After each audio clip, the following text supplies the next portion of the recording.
Welcome to Doing the Work, a Naples integrated recovery podcast. My name is Brian, and this space is for anyone who's tired of surviving the same emotional and behavioral loops, whether that's anxiety, trauma, addiction, or problems in your relationships. Around here, we cut the surface level advice, no sugarcoating, no platitudes, no bumper sticker wisdom. We focus on clarity, responsibility, emotional discipline, and the courage to look at yourself honestly so that you can stop repeating the same old patterns and start living with intention instead of reaction. Let's get into it. Hi, everybody. Today, I wanted to talk about owning your patterns, and I'm going to talk about a lesser known framework, but I'm going to illustrate this with some examples. And something I love about being self-employed is I rarely have dread when I check my email, but I can think of times that I have worked, in bureaucratic organizations like DCF or police departments, community mental health, or group practices where some emails and the language in them would make me suiting up my armor, getting prepared to go to war. Have you ever seen a name in an inbox and then your gut twisted because you were like, I know that she is not checking or messaging me to tell me what a good job I'm doing. Every time this person emails me, it's something bad. Or it could be outside of work. It could be your ex-husband or your ex-girlfriend, whoever. But in this example, I can think about working in a private practice, a group practice, and the administration would send out several practice-wide emails. And I can't even remember the wording or what was going on in some of these because that's how unimportant it is a year later. But I recall in this moment, getting the email or replying to the email, this was the number one priority, the number one most important thing in the world. And probably it was something stupid about payroll, make sure that you send in your timesheet by whatever date or some clarification about a documentation, all that corporate BS that I'm sure that you probably read. And one day I read one and I heard tone. And once I hear tone, I'm not just reading a policy reminder, I'm filling in the cracks with a narrative that I have been disrespected, or I'm reading that I'm being controlled, or I'm reading that someone is talking down to me or keeping score. Now, this did not originate in a vacuum. So today I'm going to talk about a lesser known therapy framework or a lesser discussed therapy framework that will illustrate all of this, give you a little bit of context, and also what doing the work looks like. So I get an email. I think that the one in this situation was related to payroll, and the CEO or the owner of this group practice happened to be working in the building that I was in that day, and I had a break, and poor guy caught my wrath, which wasn't, not like Milton from Office Space, where he says, I'm going to burn the building down. But that was kind of the reaction that was going on inside me, receiving an email when I was like, I didn't even do this. What am I getting yelled at for with this? And the reaction is quick. It's immediate. There's no rational thought process going on while you are reacting. So these reactive parts of me are going, that didn't land well. I'm done. I'm fucking out of here. I don't need this job. I'm not even a W-2 employee. You don't pay my insurance. Nobody's going to tell me what to do. I'm not going to be talked down to like this. So that's the part that I needed to pay attention to, because there was the email and then there was the story that I was attaching to it. So I walked over to the owner's office and I was already responding to the story where I had assigned motive and intent and hierarchy and disrespect and was building a case. But I went in asking for clarification and kind of letting him know I'm pissed. I didn't like the way that this sounded. Thankfully, this guy was a therapist and he could tolerate feedback without turning the conversation into a defensive mess. But we talked about the email and what I thought was tone. He clarified what the intention was, and it ended up being very reasonable. Nothing that there was like a need for an explosion or a dramatic exit or going to war. And the other thing, he's like, this doesn't even apply for you.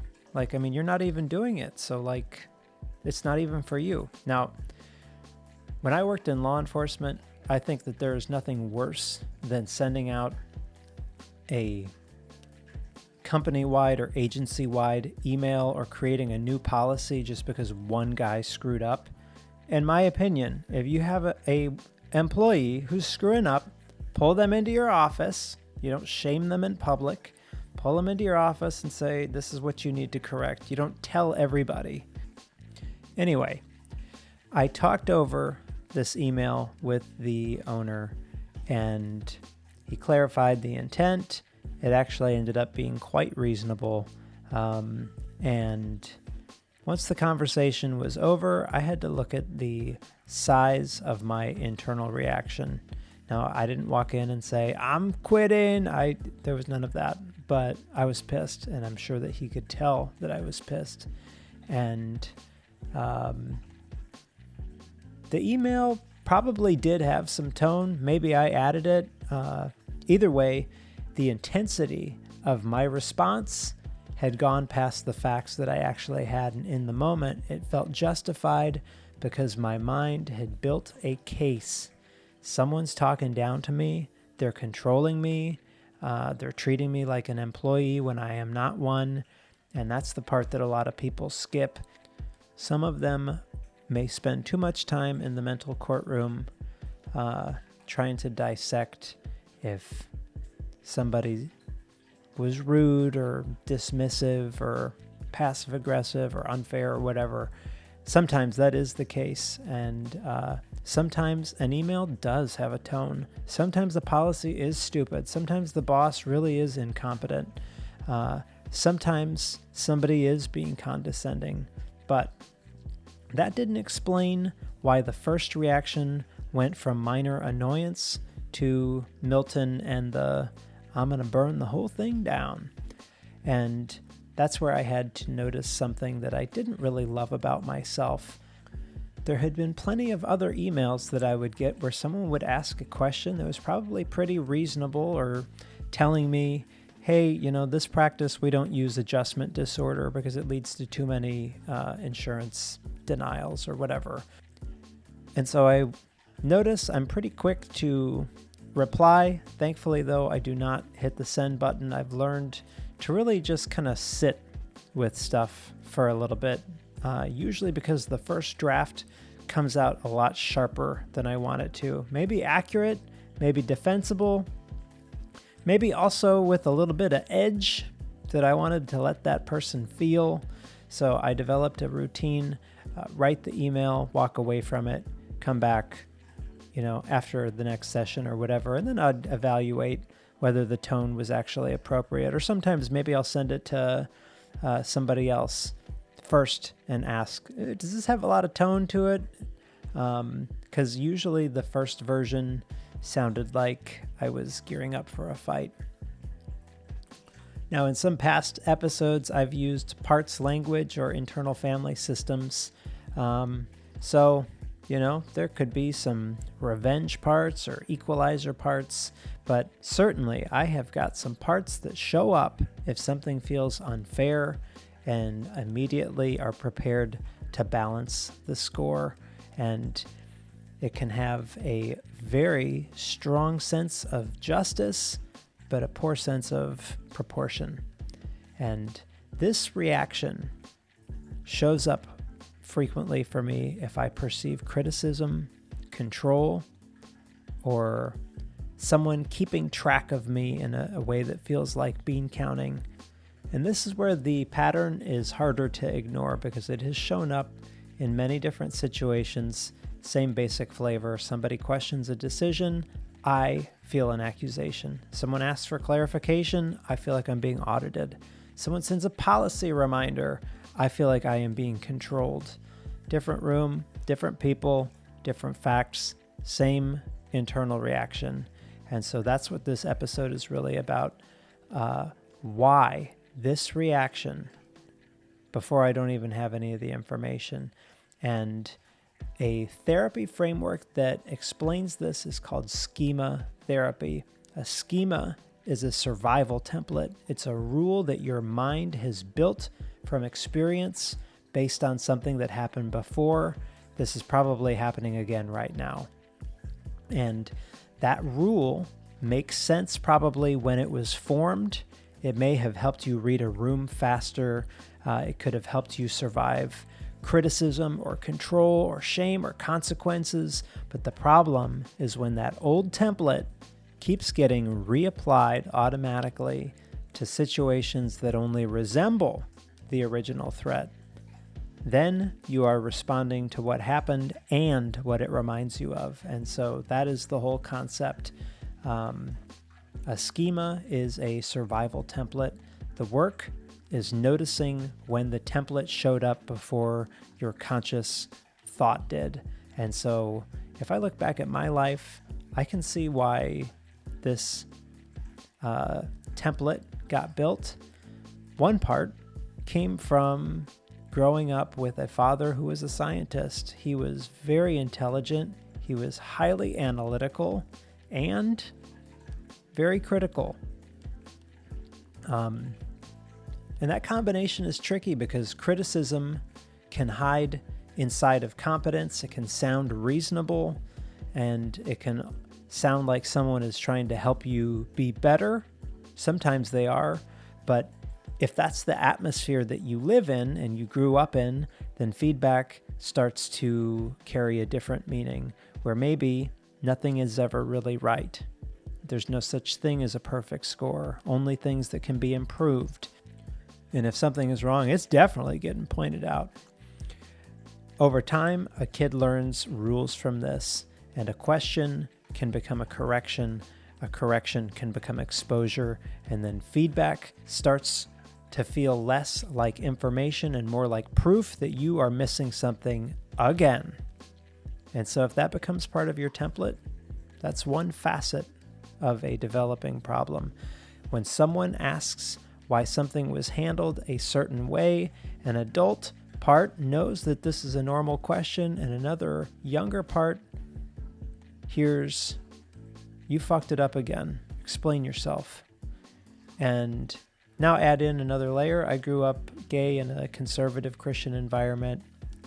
When you're a kid in that kind of setting, when this is already a vulnerable time for most kids who are developing, but identity itself becomes something that people are evaluating. And if you learn that there are parts of you that might not be accepted, shame enters the emotional landscape very quickly.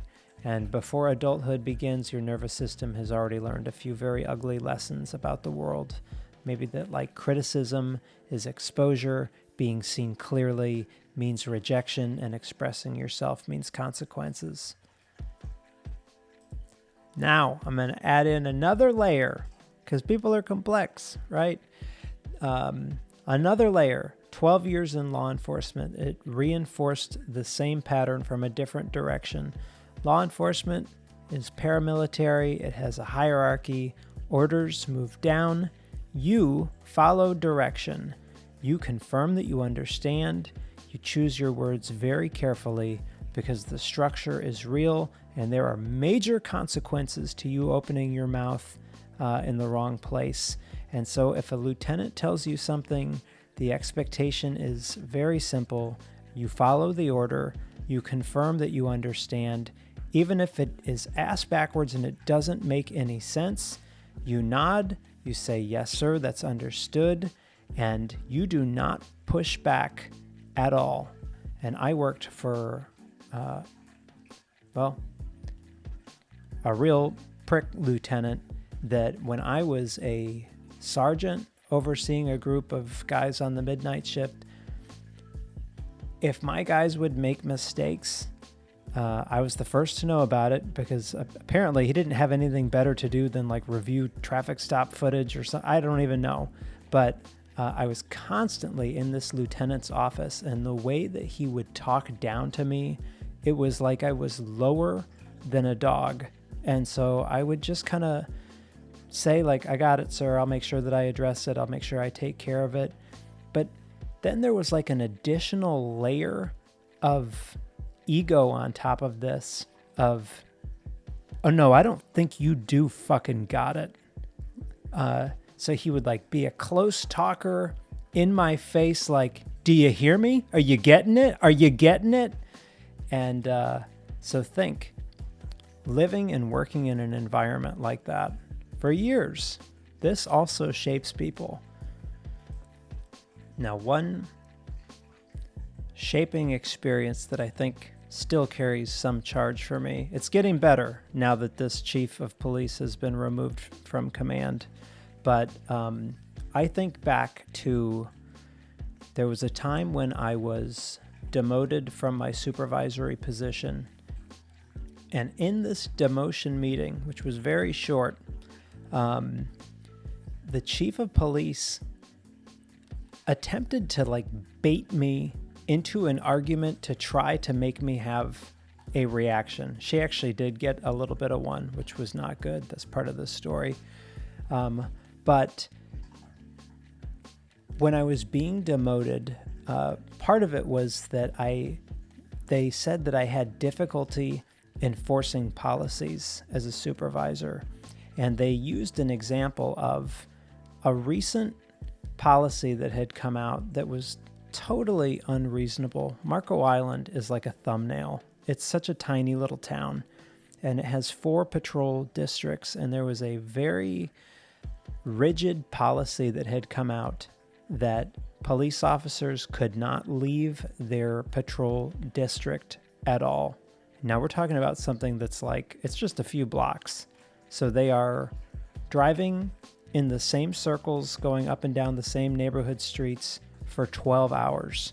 And if they wanted to leave their zone to go to 7-Eleven to get a soda, or maybe stop at home to have dinner with their wife, they had to ask the sergeant for permission to leave their zone.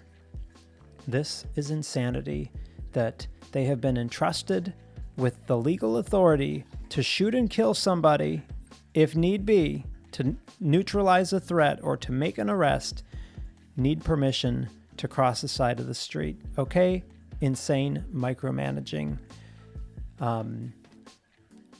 But it's my job to enforce that as a supervisor, as insane as that is. So I made a mistake of calling the officers that I was supervising a few days before this had come out and giving them a heads up. This is what's coming down the pipe. I know that it is not pleasant. I know that you are a retired, police commander from New Jersey, that you have 30 years of experience. You have every reason to be upset about it. But it is what it is, and this is what is going to be the rule going in on Monday. Anyway, as I was being demoted, they were like, you didn't need to call people and tell them your thoughts on a policy.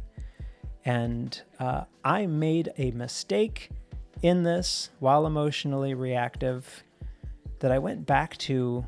I had discussed this policy with the lieutenant in his office before this, and I said, this doesn't make sense. This is crazy that we're enforcing this. And he says, yeah, I know, it's bullshit, but it is what it is.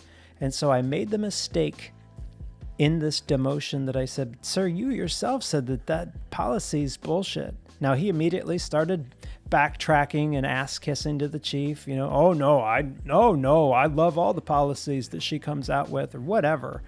And what made it in my personnel file, you can find this on Google if you search for me, is the chief of police wrote, you were relieved of command from being a supervisor. Your response was, I don't follow the bullshit directives. Now, go ahead and play this back, because that's not what I said, but that's what made it in my personnel file. I spoke to a union rep about this, and, well, I guess a mistake there is that he too was another little corporate kiss-assy, up the ladder, trying to get a little piece of cheese. He immediately went to the chief to tell the chief, because I said, hey man, this damaging thing just went in my personnel file and that's not even how it happened. And he went straight to the chief. Guess what happened next? I had a meeting. So I had asked to meet with the chief, who was not able to meet with me, of course, because she was like taking pictures with people or, doing chiefy stuff. And this union rep brought it to her attention. Next thing I know, I was called in for a meeting with her and the entire command staff. Now I've got captains and lieutenants and sergeants all there, and me in the penalty box, where the chief at the head of the table says, Officer Graneman, you have accused the chief of police of lying and falsifying a document. And none of that is what happened, but I was so fearful with no representation, nobody in my corner. I start backtracking like, I can't remember. Oh, so now you don't remember.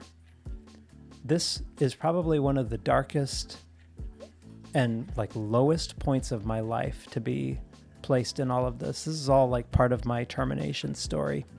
So, with my departure from law enforcement, there's not only the demotion, but then also that I accused the chief of falsifying documents, all this crazy stuff that went into it shortly before she terminated me or asked me to resign. The point of me telling you all of this is because I want to paint the picture for why does this reaction come? And this is exactly why, is because experiences like this teach and train a nervous system something very quickly. Speaking up can backfire. Context does not matter. What you said will actually be rewritten. All you need is just one bad person in control and a couple of cronies who will do what that person wants. And with that, you adapt, you swallow the reaction, you take it, and in schema therapy language, an environment like this is called subjugation schema, a pattern where your nervous system learns that the safest thing that you can do is suppress your voice to avoid consequences. And if you carry that pattern long enough, then the coping response can eventually flip in the opposite direction, and that is called overcompensation. But as I'm sitting in this room with the command staff, and I have become the enemy of the state. Now, like a couple of years before this, I was Employee of the Year, no discipline in my file, and then overnight, I have become the pariah and the cancer of the agency. This was a conversation that had nothing to do with policy. It had everything to do with power. It had become about whether I was allowed to name what was actually happening. It had become about what the system would do if I pushed back on how the story was being written. And that kind of experience teaches people a very specific lesson, that what actually happened can be rewritten. And speaking up is insubordination. You can be trying to clarify reality, and the system turns the clarification into another charge against you. So you learn to just take it. Yes, sir, it's understood. No, I'm in the wrong. Maybe I didn't remember it correctly. And years later, if you get a slightly irritating email about documentation procedures, part of you reacts as if that whole command staff just walked in the room and you're on trial again. That's the pattern. So I mentioned this is called subjugation schema, where you learn to just suppress your voice to avoid consequences. You swallow what you really think, you defer, you comply, keep the peace, you just try to survive. And if you do that long enough, a coping response can flip in the other direction, where instead of suppressing your reaction, the system aggressively defends autonomy. And now anything that smells like control gets the reaction of how I wished I had stood up for myself that day. And any reminder that I get in an email feels like someone's dominating me, or feedback feels like I'm being pulled back into place to get beat over the head again by this chief of police and her command staff. And so that doesn't mean that an email didn't have a tone to it. Sometimes people are condescending. Sometimes a chicken shit boss might use policy as the way that they dress up their insecurity. This work gets difficult because the trigger could contain a real signal, and the signal can be real, and the response can still be carrying old material. But if a pattern keeps reappearing across different situations, then maybe you need to look at that. This made me think also that when I was in early recovery, probably around 90 days sober, I had a sponsor that I was working with who would ask me sometimes, like, why do you get so defensive? Or sometimes it would come out a little bit differently. Why are you so sensitive? Now, at 90 days sober, I didn't have language for any of this. I hadn't studied trauma. I didn't have a master's degree, didn't know what schema therapy is, didn't really understand why criticism hit that button so hard. All I knew is that if I felt criticized, something inside me came online faster than any rational part of my brain, and I was preparing a defense before I even knew what was going on internally. Now, years later, after a lot of therapy work and clinical training, a point came that I actually was still working with that sponsor, and I had talked about the critical environment that I grew up in, shame around my identity, and years spent in a rigid authority structure where pushing back meant consequences. And the response that I got back was kind of a shrug, like from the 12-step perspective that he lived by. The solution was just go to more meetings, do more service. That sounds like ego, or it sounds like you create a lot of your own problems. And I mean, I'm not criticizing that service and meetings are helpful and living by spiritual principles is helpful. I'm alive because recovery gave me something when I needed it.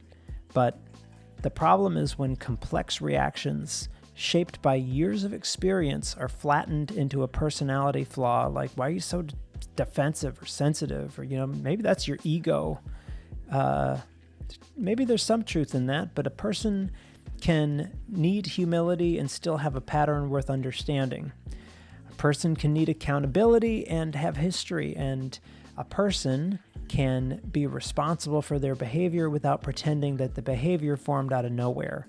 And that's the part that I care about as a therapist, because if we just call everything a character defect, then we train compliance without insight.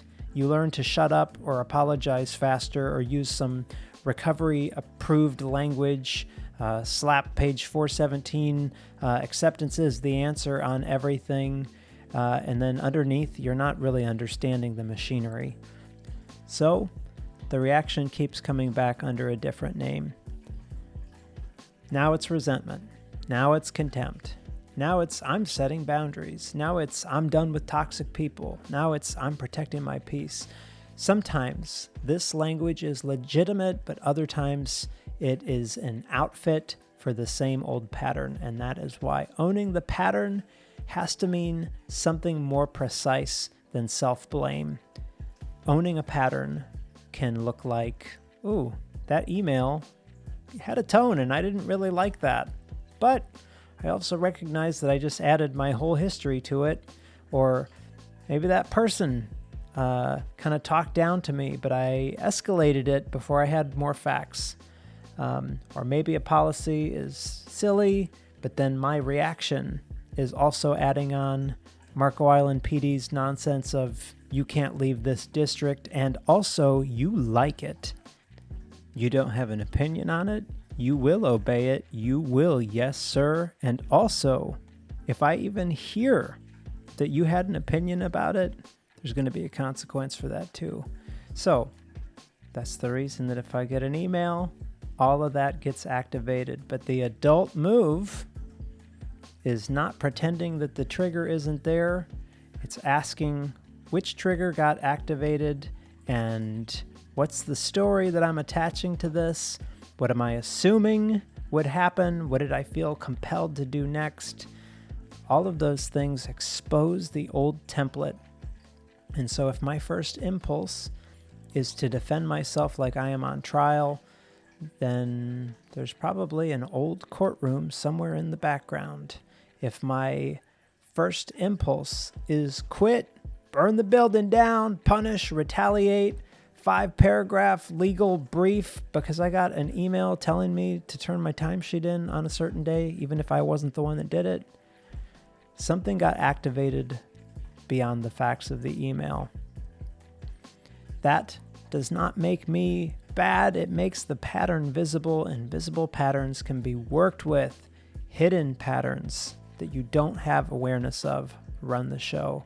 That's the whole point of this episode. It is not to make you perfectly regulated person that has just monk-like serenity. That is fake. It's bullshit.